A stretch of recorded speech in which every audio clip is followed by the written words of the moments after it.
graphical representation of a pair of linear equations in two variable।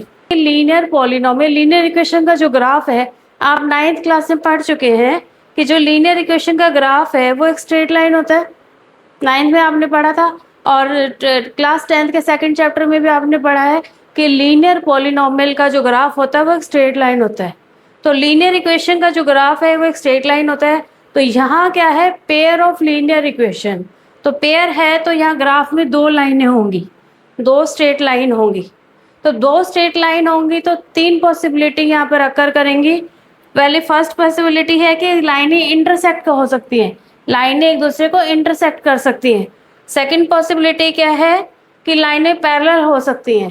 Third possibility क्या है कि लाइनें coincident lines हो सकती हैं।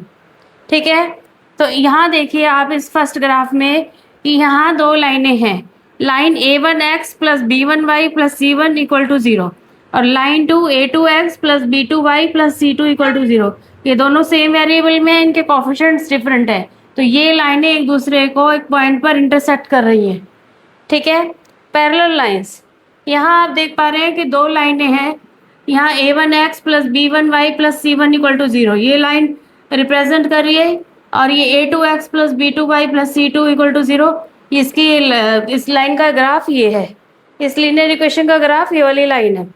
और यहाँ क्या है, एक ही लाइन को दोनों लीनियर इक्वेशन रिप्रेजेंट कर रही है।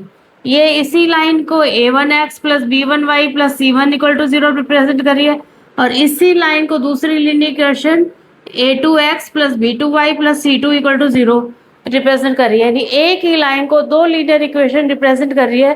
तो इसका मतलब यहाँ लाइनें ओवरलैप हो गई है। ठीक है, तो ये कोइंसाइड हो गई, कोइंसाइड कर गई है लाइनें।